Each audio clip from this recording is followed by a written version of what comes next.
Il est 6h du mat et c'est l'heure de réveiller le BTP. Cette semaine, on se trouve à Tech for Construction organisé par Le Moniteur. Alors installe-toi confortablement, choisis ta boisson chaude préférée et profite de l'épisode qui va suivre. On se retrouve pour un nouvel épisode à Tech for Construction, l'événement du Moniteur qui rassemble les acteurs de la construction et les acteurs de la tech qui font ensemble un monde meilleur pour l'avenir du BTP et de la construction. Et là, j'ai la chance de pouvoir revoir un invité que j'ai déjà eu sur le podcast. Je reçois Sylvain Bidard de Share Is More. On s'est vu il y a 1 an et demi et on va faire un bilan de tout ce qui s'est passé. Mais avant toute chose, déjà, je t'accueille Sylvain, merci d'être venu. Merci Nicolas. Et pour ceux qui n'ont pas vu le premier épisode, qui était donc il y a 1 an et demi, je vous le remettrai en description, mais je vais juste te laisser te représenter qui est Share Is More et qu'est-ce que vous faites, et puis on va refaire un bilan de ce qui s'est passé en 1 an et demi. Très bien.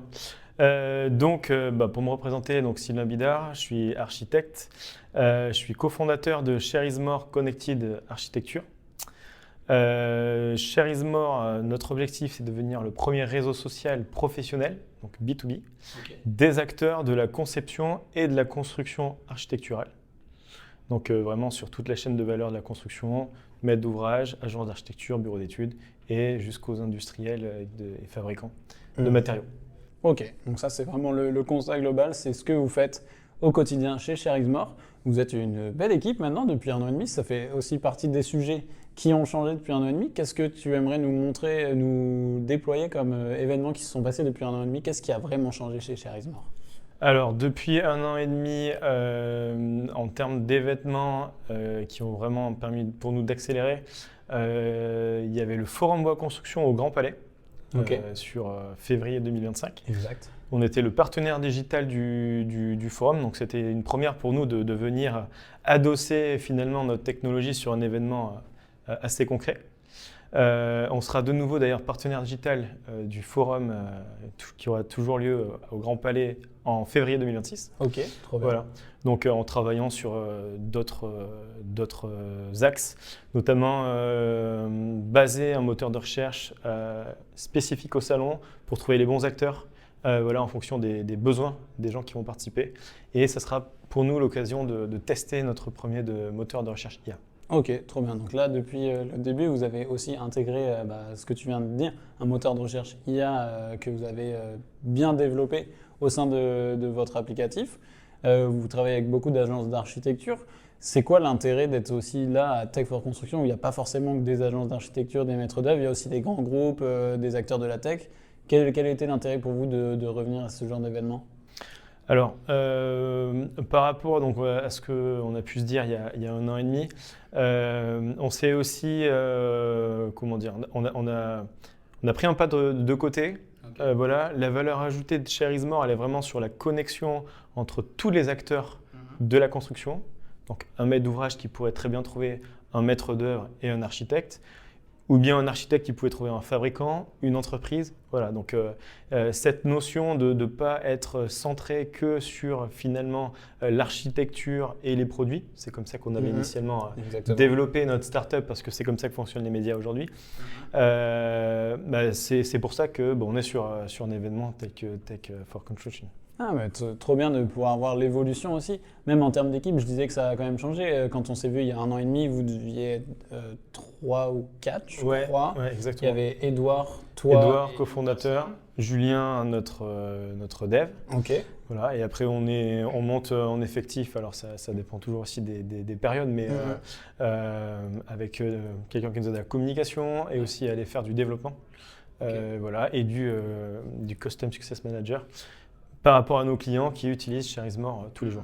Et donc là, en termes de clients, combien vous équipez de clients du bâtiment et de la construction à date? Alors, si on parle vraiment de clients, donc sur cette notion qui est en train de changer, enfin de modèle économique qu'on est en train de revoir, on a une 60aine d'acteurs, essentiellement des fabricants, qui utilisent Share Is More pour, dans un premier temps, être visible de notre communauté, avec entre 10 000 et 15 000 visiteurs uniques mensuels. Donc ça, c'est le premier point. Et après, on a des acteurs, tels que, je pense par exemple à Pifto Bois, qui est un acteur assez connu dans le milieu de la construction bois, qui lui utilise notre solution tous les jours. C'est-à-dire que les prescripteurs au lieu d'utiliser voilà, du papier, utilisent Charismore pour présenter leur savoir-faire aux maîtres d'ouvrage ainsi qu'aux maîtres d'œuvre. Ok, ouais, hyper intéressant. Il y a des différents usages au final en fonction des acteurs que vous visez et qui utilisent Charismore. Il y a les simples visiteurs qui viennent se renseigner, mais il y a aussi tous ceux qui viennent se référencer, comme on avait pu dire, chaque projet architecturaux, que ce soit celui qui a la conception, les différents matériaux exposés, la localisation, où est-ce qu'on peut retrouver les informations, etc. Ça, c'était ce qu'on s'était dit il y a 1 an et demi. Oui. Et maintenant, du coup, le client s'est approprié ce service et l'utilise de manière différente. Exactement. Dans les choses aussi sur lesquelles on travaille depuis un certain moment, et ça commence enfin à se concrétiser, on échange aussi avec certaines institutions, notamment mettant en avant des matériaux biosourcés, voilà, qui peuvent utiliser notre site pour promouvoir des matériaux durables, voilà, parce qu'ils ne sont pas forcément sachants en termes de tech. Mais aussi sur certains sujets de gestion de droits d'auteur. Donc nous, on est là pour les accompagner et pour être une solution à la communication directe de l'utilisation de ces matériaux. Et donc si on se donne un nouveau rendez-vous, puisqu'on est amené à se recroiser, j'imagine que Charismore va beaucoup aussi changer, se développer dans les mois et années à venir, ou même dès demain. Je pense qu'il y a déjà des choses qui sont dans le pipe. C'est quoi vos enjeux et sur quoi on pourra faire un bilan si on se recroise dans 1 an et demi? C'est quoi les objectifs? Alors, par rapport à ce qu'on propose, donc, en termes de volonté d'être le premier réseau social, on a 2 axes majeurs. Le premier sur lequel on travaille depuis 3 ans, qui est d'être en moteur de recherche, donc sur les acteurs, les projets, les savoir-faire. Voilà.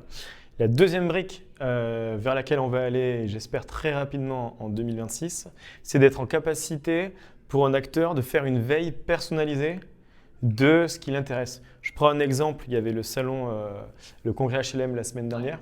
En fait, avec Charismore, l'idée c'est quoi? C'est qu'un maître d'ouvrage puisse dire, voilà, moi ce qui m'intéresse, je suis bailleur social, c'est d'observer telle et telle typologie d'acteurs de mon secteur, de mon environnement géographique, de voir les actualités qui correspondent et de découvrir aussi, notamment sur l'utilisation des matériaux biosourcés, que c'est possible. Voilà, donc avoir une capter actualité. La tendance aussi, je pense. Exactement, capter la tendance, mais toujours vraiment avec cette notion de répondre aux besoins, tout comme finalement le font les algorithmes, LinkedIn, Instagram, Facebook. Mais là c'est vraiment un choix très ciblé. Moi, ce dont j'ai besoin en termes de veille pour mon activité professionnelle, Charismore l'apportera au quotidien. Et sur de la donnée ultra qualifiée, évidemment. Sur la donnée ultra qualifiée, et c'est pour ça que c'est important pour nous de pouvoir faire des partenariats avec des acteurs qui sont au quotidien sachants, mais aussi avec certains médias ou certaines organisations d'événements. Exactement. Bah, écoute, c'était un bon bilan d'après 1 an et demi de notre dernier entretien. Bien évidemment, comme je disais au préambule de cet épisode, vous allez dans la description, vous retrouvez le premier échange qu'on avait eu avec Sylvain. C'était un échange un peu plus long. Vous allez en découvrir un peu plus sur déjà la genèse de Charismore, tout ce qui s'est passé. Et en tout cas, c'était un plaisir de te réaccueillir sur 6h du Bad, Sylvain. Merci Nicolas, à très bientôt. Et on se retrouve très vite avec un nouvel acteur qui était venu rassembler la tech et la construction à l'événement Tech for Construction avec les moniteurs. Encore une très belle rencontre entre la tech et la construction. Alors si tu es prêt à découvrir les nouveautés du secteur, n'oublie pas de t'abonner et rendez-vous demain pour un nouvel épisode spécial Tech for Construction.